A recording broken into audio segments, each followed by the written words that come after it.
Le journal avec Chérif Dia, le syndicat des médecins pharmaciens et chirurgiens dentistes en grève de 48 heures à partir de ce mardi. Oui, après la fin de son préavis de grève, le SAMES réclame le recrutement dans la fonction publique des médecins, la revalorisation des pensions de retraite du personnel médical, entre autres revendications susceptibles de revaloriser le statut de ces médecins. Ils ont même fait face à la presse hier. Retour sur leur rencontre avec le compte-rendu de Fatou Bintou Conté, les images à Diagne.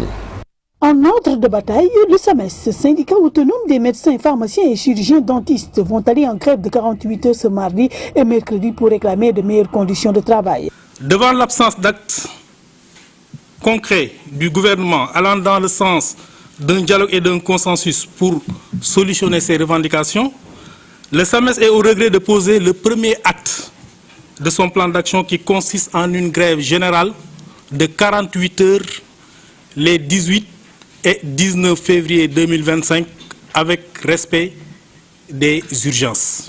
Malgré qu'ils aient rencontré leur ministre de tutelle la semaine dernière, les médecins maintiennent leur mot d'ordre de grève.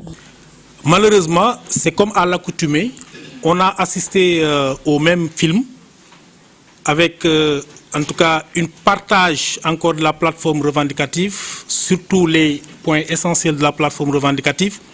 Mais jusqu'ici, comme on l'a rappelé tout à l'heure, aucun acte concret n'a été fait. Donc c'est ce qui fait que nous sommes dans cette posture et continuons actuellement à mettre en œuvre notre plan d'action. Qui est motivé par des revendications non satisfaites telles que du recrutement des médecins pharmaciens et chirurgiens dentistes dans la fonction publique pour soulager bien entendu les structures sanitaires du pays, de la gestion démocratique des ressources humaines à travers un appel à candidature lors des nominations à des postes de responsabilité, du régime indemnitaire qui souffre d'une incohérence, on l'avait rappelé, mais également d'une injustice notoire au détriment des médecins, pharmaciens et chirurgiens dentistes du Sénégal. De la revalorisation de la pension de retraite, quand on sait qu'un médecin qui part à la retraite au Sénégal devient un ancien fonctionnaire très vulnérable et précaire qui vit une précarité car se retrouvant avec une pension de retraite dérisoire. Le SAMES s'est aussi prononcé sur la diminution des salaires dans la fonction publique. Les médecins restent fermes et disent ne pas en faire partie car victimes d'injustice depuis longtemps. Le SAES, le syndicat autonome des enseignants du supérieur, est également en grève, Chérif Dia. Oui, grève de 48 heures les mardis et mercredis 18 et 19 février en réponse au non-respect des engagements pris par le gouvernement, notamment le ministère de l'Enseignement supérieur et de la Recherche. Cette décision fait suite à l'expiration du préavis de grève depuis le 13 janvier 2025 et l'absence de réponse concrète aux revendications du syndicat s'agissant du non-respect des engagements. Le décret, il y a eu un décret donc qui serait perdu dans le circuit selon le SAES, puisqu'il rappelle que le 22 octobre 2024, le ministère de l'Enseignement supérieur et de la Recherche s'était engagé en accord avec le gouvernement à réintroduire le décret dans le circuit d'adoption des textes administratifs. Nous y reviendrons également.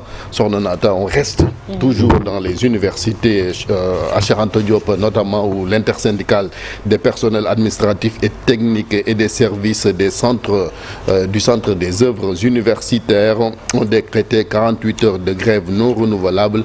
Ces syndicalistes dénoncent l'attitude du ministre de l'Enseignement supérieur qui, selon eux, a rompu de façon unilatérale le dialogue entamé depuis des mois. Nous écoutons François Babacar Touré, interrogé par Alassane Ba.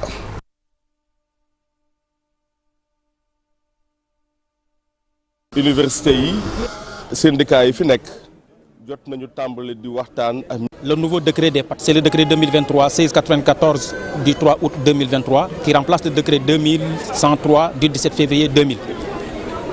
Donc ce décret jusqu'à présent, jusqu'à l'heure où je vous parle, n'est pas encore envoyé officiellement dans les universités et centres des œuvres. Deuxièmement, on a posé sur la table le problème de l'application des accords de la santé. C'est appliqué au niveau de l'UGB, dans le campus pédagogique comme le campus social, dans les centres des œuvres pareil, mais dans certaines universités comme l'UCAD, comme l'université de Bambey, comme l'université de Thiès, ce n'est pas encore appliqué. Également la prime de transport qui est actuellement à 26 000 au niveau de Dakar, au niveau de Saint-Louis, mais malheureusement dans les autres universités c'est toujours à 20 800, donc c'est l'ancien tarif. Nous demandons la réintégration de cette convention collective du secteur de la presse au niveau de l'université Iba Der Thiam de Thiès.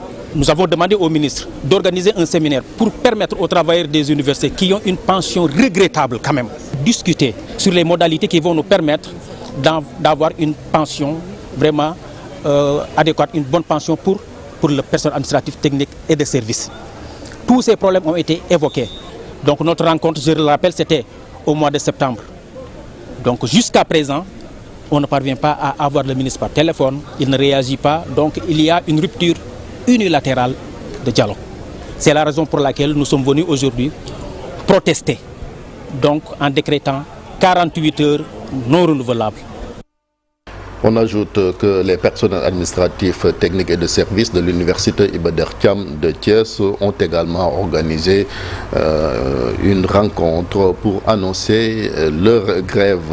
Restons dans le secteur social avec l'intersyndicale de l'aquaculture, pêche, élevage, c'est-à-dire le secteur primaire, après une assemblée générale, a décidé de suspendre partiellement son plan d'action dont les 48 heures de grève étaient annoncées et qui devraient démarrer demain mercredi, mais ils maintiennent toujours le port du brassard rouge. Cette décision fait suite donc à une rencontre entre ces syndicalistes et le directeur général de la fonction publique et ces services qui ont assuré que le gouvernement travaille activement pour trouver des solutions à leurs revendications.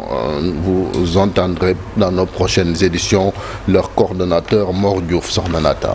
Et les mouvements d'humeur dans les secteurs de l'éducation et de la santé dans le menu de l'actu commenté. Ce sera tout à l'heure.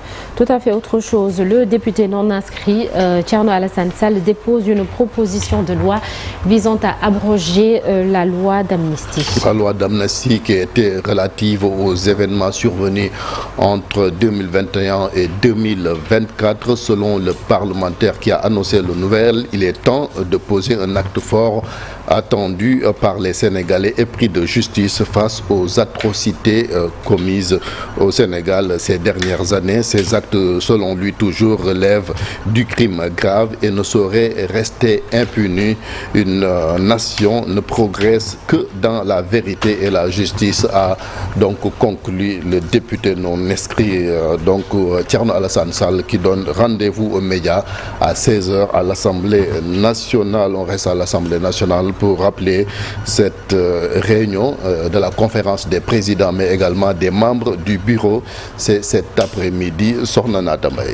Direction Ziguinchor, reprise du procès de Ahmed Ndiaye ce matin, celui qui avait été arrêté devant le domicile de la mère du Premier ministre. Le jugement de Ahmed Ndiaye, ingénieur informaticien qui avait été interpellé aux alentours du domicile maternel du Premier ministre, était renvoyé donc au 18 février, c'est-à-dire aujourd'hui. Ce jeune homme de 31 ans qui a été convoqué devant la barre la semaine dernière du tribunal de grande instance de Ziguinchor est poursuivi pour injures et menaces. Pour rappel, il avait fait irruption donc sur les lieux de son interpellation le 2 février dernier, proférant des injures et des menaces. Il avait été interpellé, placé sous mandat de dépôt et donc sera jugé ce mercredi.